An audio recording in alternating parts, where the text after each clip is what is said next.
चलो अगले कुछ सेकंड के अंदर आपका फोकस बात करते हैं। अभी आपके स्क्रीन के ऊपर मैं डिफरेंट 7 अलग चीजों का नाम लूंगा और आप लोगों को इन 7 चीजों को याद रखना है। चलो देखते हैं कितने लोगों की फोकस पावर कितनी स्ट्रांग है। पहला apple, second train, third market, fourth banana, fifth school, sixth camera, seventh garden. Times up. अब ना एक सवाल है मेरा आपसे। मैंने गार्डन से पहले एक वर्ड कौन सा बताया था? अब ये जो वर्ड है ना, आप में से 70 या 80% लोगों ने इजीली बता दिया होगा, क्योंकि इतनी बेसिक फोकस पावर तो सबकी होती है। लेकिन मैं अगर आपसे कहूं कि मैंने जितने भी वर्ड बताए हैं उनको आपको उल्टे ऑर्डर में दोहराने हैं, सातों के सातों, तो क्या आप में से 10% ऐसे लोग होंगे जो उसको बता पाएंगे? पता है क्यों? आज के समय में हम लोगों का फोकस इतना लो हो चुका है। एक रिसर्च का मानना है, उसने पिन किया है कि अगर हम लोग 8 सेकंड तक किसी काम को कर रहे हैं, फिर 8 सेकंड बाद हमारा मन उससे हट जाएगा और हम लोग फोन की तरफ भागना स्टार्ट कर देंगे, जो कि यही बन गई है आज के समय की रियलिटी, लो फोकस पावर। तो सवाल आता है, क्या लो फोकस पावर को इंक्रीज किया जा सकता है? तो हाँ, आपको 5 ऐसे स्टेप बताऊंगा जिसकी मदद से आप कम समय के अंदर आप फोकस को बहुत हद तक बढ़ा लोगे। First thing I do is I ask बच्चों के साथ कि भाई अपना स्क्रीन टाइम दिखाओ। तो स्क्रीन टाइम देखते ही आपको समझ में आ जाएगा। बच्चों को रियलाइजेशन ही नहीं होता, जैसे कई बार होता है कि 8 घंटे का स्क्रीन टाइम, 7 घंटे का, 10 घंटे का स्क्रीन टाइम। तो पहले तो रियलाइज़ हो जाए ना कि हमारा कितना समय हम फ़ोन पे हैं। तुम लोग कैसे बैठ लेते हो यार इतनी देर? मैं तो थोड़ी देर में थक जाता हूँ।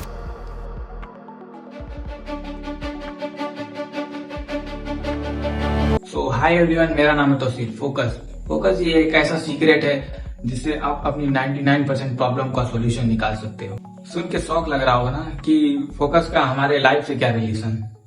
तो रिलेशन है। तो रिलेशन समझाने के लिए मैं आपको एक छोटी सी स्टोरी समझाता हूँ। एक बार एक लड़का बहुत इंटेलिजेंट, लेकिन उसके लाइफ में बहुत सारी प्रॉब्लम थी, क्योंकि उसके पापा नहीं थे, थी सिर्फ उसकी मम्मी।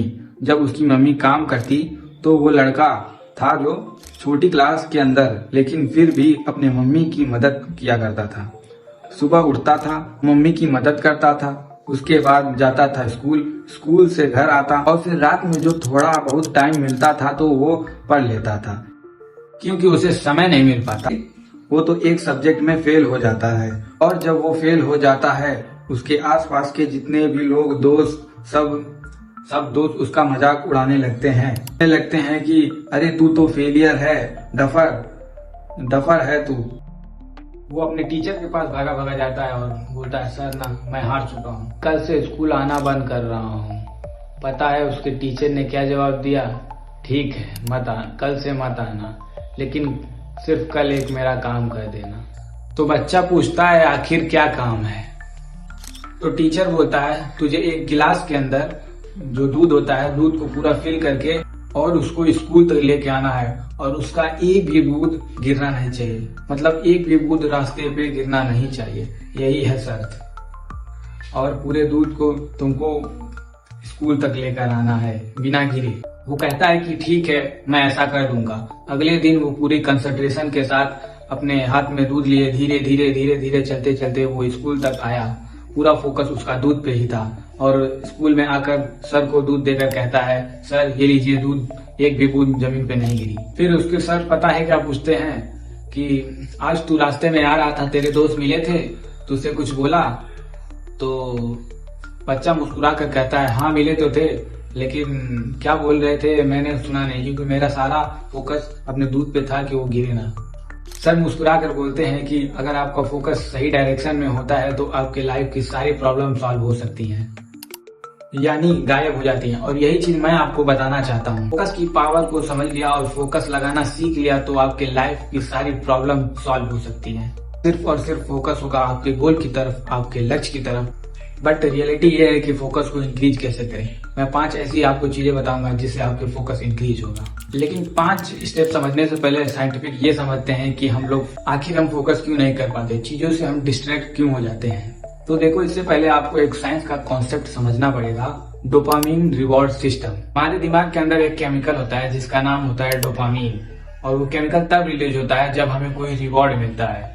फॉर एग्जाम्पल जैसे हम लोगों ने एक इंस्टाग्राम की रील चलाई और इंस्टाग्राम की रील 10-15 सेकंड तक देखी और हमें एक रिवॉर्ड मिला क्योंकि वो रील खत्म हो गई, तो हमारे ब्रेन में वो डोपामिन रिलीज होगा और वो डोपामिन रिलीज होते ही हमें एक ब्रेन में एक ऐसी हैप्पीनेस दिखेगी, हम अपने आप को खुश दे, यानी हमें खुशी मिली और हम खुश हो गए। डोपामिन रिवॉर्ड सिस्टम है ना, ये पढ़ाई और काम के वक्त बहुत कम रिलीज होता है क्योंकि पढ़ाई में तो कोई रिवॉर्ड मिलता नहीं है, काम में तो कोई रिवॉर्ड मिलता नहीं है, इसीलिए डोपामिन जो है वो काम और पढ़ाई के समय नहीं। और जब हमारे ब्रेन में डोपामिन रिलीज नहीं होता ना, हमारा ब्रेन डिफरेंट स्टेज में पहुंच जाता है, जिस स्टेज को कहते हैं DMN यानी डिफॉल्ट मोड नेटवर्क। आप कहोगे ये क्या होता है, मैं आपको आसान भाषा में समझाऊं तो ये है स्टेट ऑफ ओवर थिंकिंग। जब हम पढ़ रहे होते हैं तो हमारा फोकस पढ़ाई से हट जाता है और दुनियादारी के बारे में चला जाता है, तब हम सोचने लगते हैं कि हमारे पास्ट में क्या हुआ था, हमारे फ्यूचर में क्या होगा, हम ओवर थिंकिंग करने लगते हैं। क्या आपके साथ भी ऐसा हुआ है? क्या आपने भी कभी फील किया है ऐसा? अगर फील किया है तो कमेंट में एक बार जरूर बताएं। अब ये जो सब सारी प्रॉब्लम है ना, अब इसे हमें निकलना पड़ेगा, यानी अब हमें इस डोपामिन और रिवॉर्ड सिस्टम को तोड़ना पड़ेगा। तो दो फेज हैं, एक है शॉर्ट टर्म फेज, एक है लॉन्ग टर्म फेज। तो पहले हम समझते हैं short term. 4 simple step. Number 1, body posture. अगर मैं आपसे बोलूं कि आप अगर सीधे होकर बैठते हैं तो आपका फोकस 40 to 50% बढ़ जाएगा, तो क्या आप यकीन करो? सुनकर लग रहा होगा कि मैं मजाक कर रहा हूँ, लेकिन मैं मजाक नहीं कर रहा। एक रिसर्च की गई एमी कॉडी के द्वारा, जो कि एक साइकोलॉजिस्ट हैं, और उन्होंने ये रिसर्च से प्रूव कर दिया कि हमारे बॉडी पोस्चर और बॉडी पोस्चर का रिलेशन है फोकस के बढ़ने। उन्होंने 2 ग्रुप लिया और दोनों ग्रुप के स्टूडेंट को पढ़ने को बोला।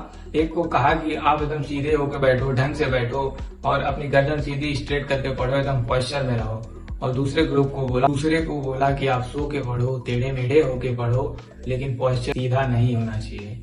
जब दोनों के ब्रेन का टेस्ट किया गया और फोकस का टेस्ट किया गया, तो पहले वाले जो सीधे पोस्चर में थे उनका स्ट्रेस हार्मोन कम रिलीज हुआ, और जो दूसरे वाले थे जिसका बॉडी पोस्चर खराब था, उनका स्ट्रेस हार्मोन उनके हिसाब से उनके ज्यादा हार्मोन रिलीज हुआ। साइंटिफिक प्रूफ हो गया था कि पोस्चर और फोकस का बहुत बड़ा। इसके पीछे की भी साइंस मैं तुमको समझा देता हूँ। देखो होता है क्या, हम सीधे बैठे होते हैं तो हमारी चेस्ट कैविटी कहीं से भी दबी नहीं होती। टेढ़े मेढ़े बैठते हो तो आपकी चेस्ट कैविटी दबती है, जिसकी वजह से आप ऑक्सीजन पूरी तरह नहीं ले पाते और उसकी वजह से आपके बॉडी में ऑक्सीजन लेवल कम हो जाता है और उसकी वजह से आपका स्ट्रेस लेवल बढ़ जाता है। इसीलिए बोलते हैं सीधा बैठो, चेस्ट कैविटी सीधी रहेगी तो आप ढेर ऑक्सीजन लोगे, और ढेर ऑक्सीजन लोगे तो आपकी बॉडी सही चलेगी। ये था हमारा सिंपल पहला स्टेप, जिसको आप आज से ही फॉलो कर सकते हो। Step number 2, breathing.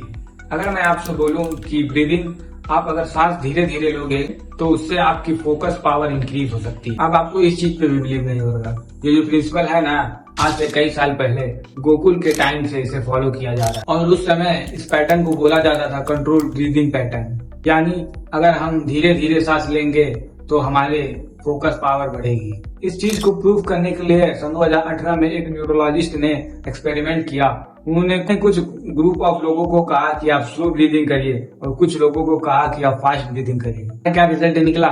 जो धीरे धीरे सांस ले रहे थे और जो अच्छे से सांस ले रहे थे, उनका ब्रेन सेल ढेर एक्टिव निकला और उनका स्ट्रेस हार्मोन भी बहुत कम रिलीज हो रहा है। उनका एक और टेस्ट किया गया, उसका नाम है HRV, हार्ट रेट वेरिएबिलिटी। आप सब देखने को मिला, ग्रुप नंबर 1 का HRV सबसे ज्यादा था और जितना ज्यादा HRV उतना ज्यादा कम स्ट्रेस, फोकस ज्यादा होता है। इससे ये प्रूफ होता है कि ब्रीदिंग से फोकस पावर इंक्रीज होती है। तो आपको क्या करना है, मैं एक सिंपल सा प्रिंसिपल आपको बता देता हूँ, उसी को आपको फॉलो करना है। 4 सेकंड इनहेल करना है, मतलब धीरे धीरे सांस लेनी है, फिर 4 सेकंड बाद थोड़ी देर तक रुकना है और 6 सेकंड तक आप एक्सहेल करो, मतलब सांस छोड़ो। ऐसा आपको कब करना है?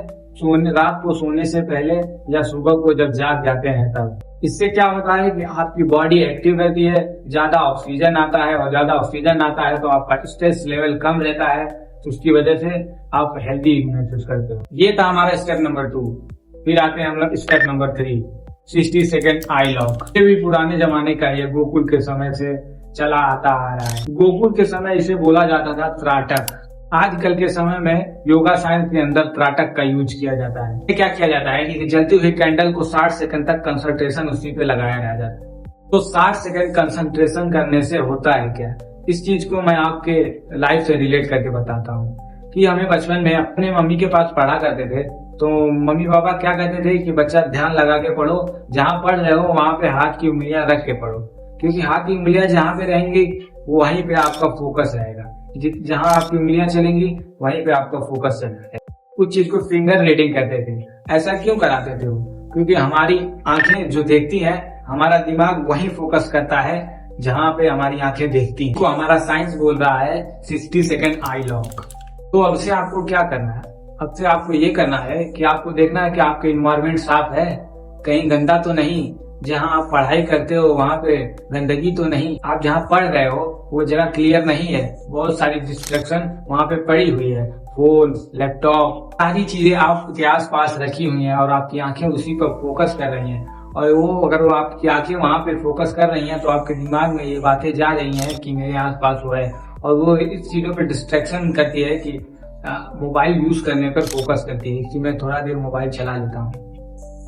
आपकी आंखें जिस चीज को देख रही होती है, आपका दिमाग भी उस चीज को देख रहा होता है। तो अगली बार से अगर आप पढ़ने बैठे तो अपने टेबल पे सारी चीजों को दूर हटा दें और विदाउट फिर से पढ़ने वाली चीजों को रखकर अपनी पढ़ाई स्टार्ट करें, तो आप देखेंगे कि आपका फोकस दुगना बढ़ चुका है। हैरी पॉटर एक बहुत फेमस बुक है, जो कि इसकी राइटर एक इंटरव्यू में बताती हैं कि उन्होंने जो हैरी पॉटर लिखी है वो अपने घर पर नहीं लिखी। उनके घर का इन्वायरमेंट इतना अच्छा नहीं था, इसीलिए वो कैफे में जाकर लिखा करती थी, क्योंकि वहाँ कोई भी डिस्ट्रैक्शन नहीं होती थी और उनको लिखने में आसानी होती थी और उनका पूरा फोकस 110% वहाँ पे लग सकता था। They used to let me sit here for 2 hours at a time when my daughter was asleep next to me in the pushchair.